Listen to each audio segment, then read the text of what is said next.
Salut, j'espère que vous allez bien. Dans cette nouvelle vidéo, je vais répondre à la question que vous m'avez posée dans le groupe Telegram en privé.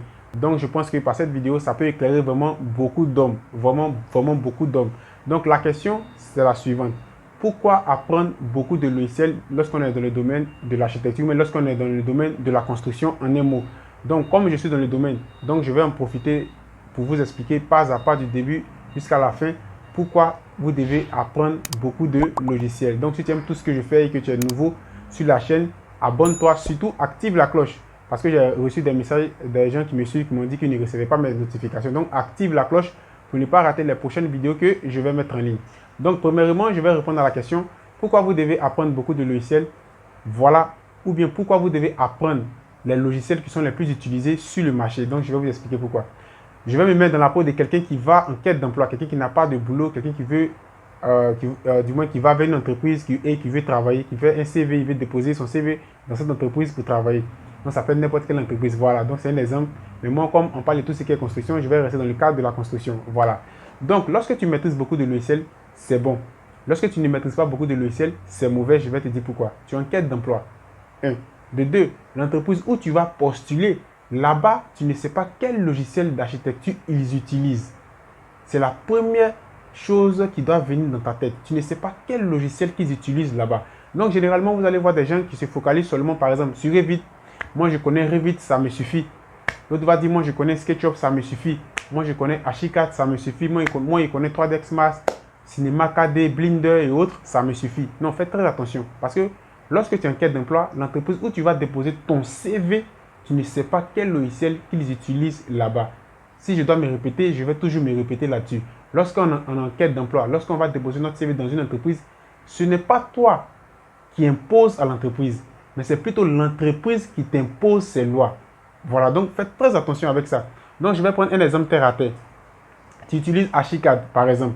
Tu vas déposer ton CV pour une entreprise. Et là-bas, l'entreprise te dit qu'ici, nous on utilise Revit. Voilà, c'est un exemple. Nous on utilise Revit.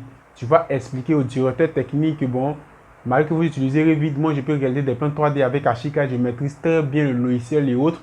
Le directeur technique va te dire ici, nous on utilise Revit. Donc tu vois que là, tu es mort. Pas que tu ne peux pas réaliser des plans 3D avec ton Archicad, tu maîtrises bien ton Archicad, mais tu perds ce poste parce que tu ne connais rien en Revit, tu n'as pas de connaissances en Revit, parce que tu t'es focalisé seulement sur un seul logiciel, c'est très dangereux. Je vais prendre un autre exemple.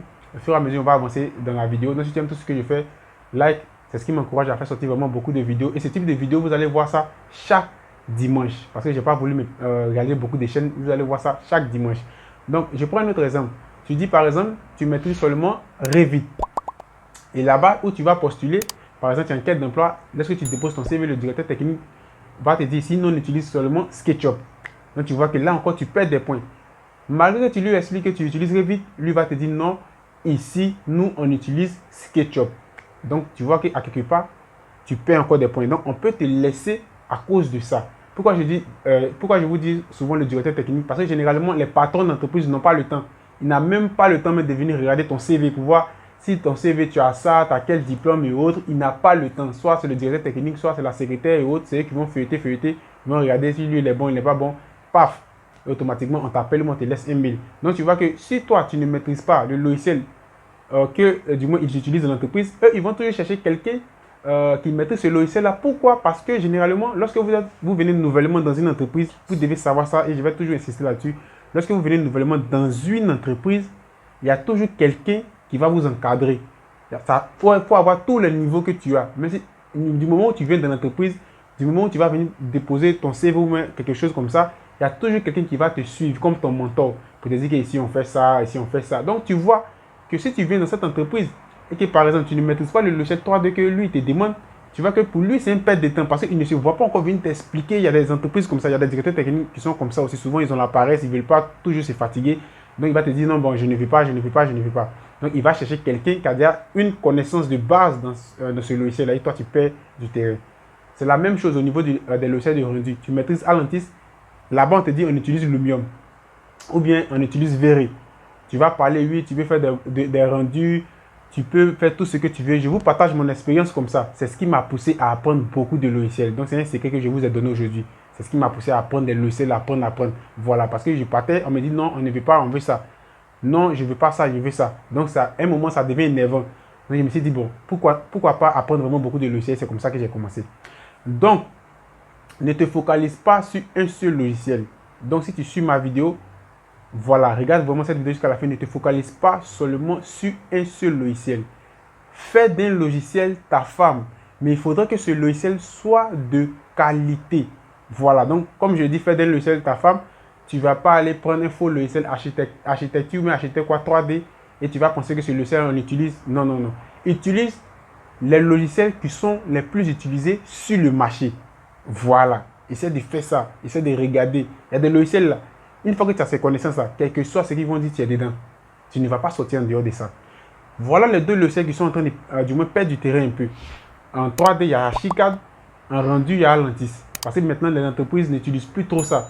La majeure partie des entreprises utilisent Lumium, Twinmotion, V-Ray, qui vont accompagner par exemple de Photoshop. Lorsqu'il va finir de faire sortir son rendu, il va accompagner de Photoshop pour rendre du moins son image encore plus efficace et plus nette. Donc, ne vous focalisez jamais sur un seul logiciel. Donc, je vais vous donner quelques logiciels que vous devez rester dedans. Mais, je vais revenir sur ce que je voulais vous du moins, j'ai voulu dire. Mais, si vous avez la possibilité d'apprendre Archicad, apprenez Archicad. Si vous avez la possibilité d'apprendre Atlantis, apprenez Atlantis. Parce que généralement, lorsque j'ai vu les messages, les gens que je coach, généralement les gens m'ont dit non, c'est parce qu'ils n'ont pas une bonne machine. Et au niveau des machines, je vais réaliser une autre vidéo là-dessus où je vais vous guider sur les machines que vous devez payer, comment il faut faire.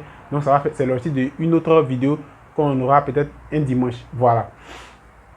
Donc, lorsque vous apprenez les logiciels, cherchez plutôt les logiciels qui sont sur le marché, qu'on utilise beaucoup. Donc, moi, je vais vous donner 4 ou 5 logiciels en 3D, 5 logiciels en rendu.